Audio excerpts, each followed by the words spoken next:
Good afternoon.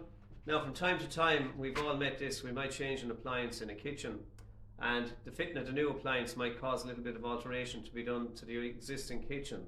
So I have a case in point here where I'm taking out a standard standing oven and replacing it with a built-in oven at the lower level, so it has to go into a base unit.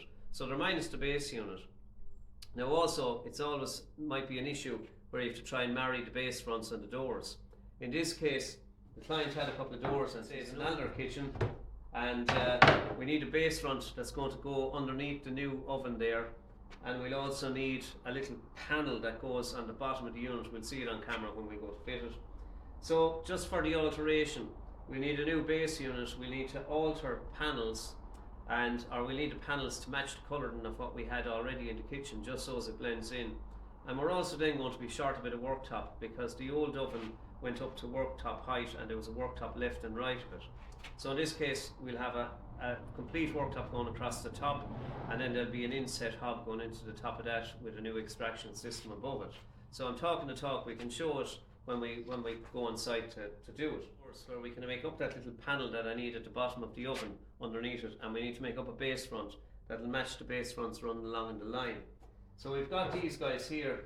So it's always the case when you're doing a little bit of alteration that you rob Peter to pay Paul. I just so happen to have these that she had in situ. So these doors are 715 in height, and I just need 600, so I'm happy out.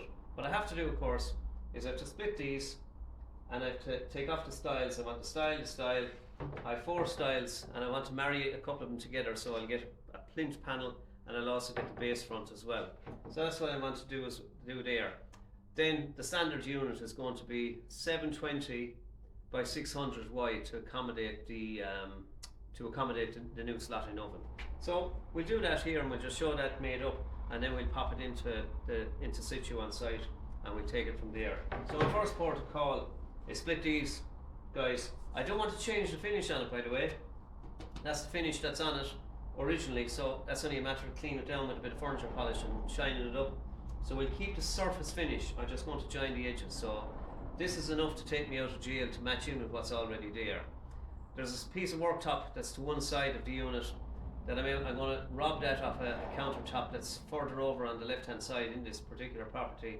I'm going to rob a piece of worktop to give me the new worktop that I can put the hob into, and then we'll buy a new bit of worktop to go at the far side. It mightn't match the kitchen, you see.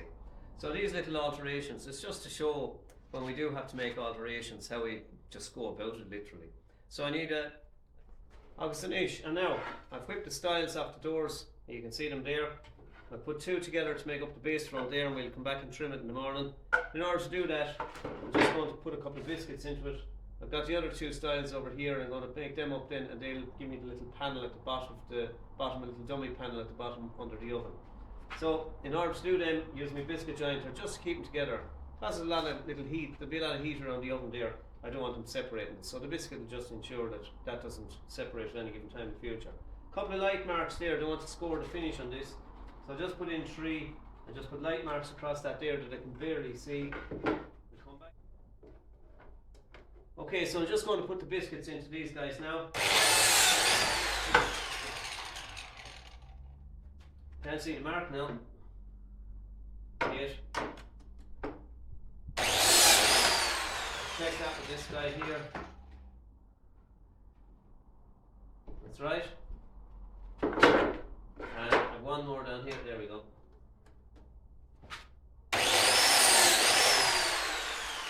So that's the 3 biscuits in position there. All I want to do is they're just located and hold it together effectively. You can see the hinging on the back. That won't be seen, of course, because it'll be turned inwards. Get my brush, glue brush. Glue these guys up, like so.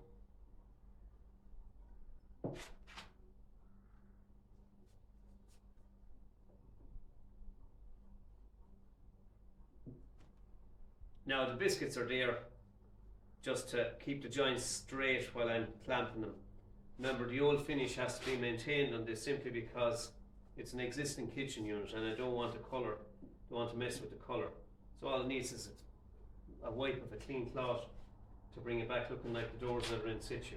So that's that guy. 3Ds.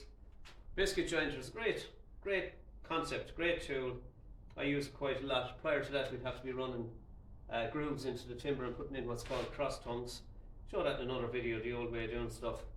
I'll revisit how things were done 40 years ago, and I can revisit how things were actually done 100 years ago also.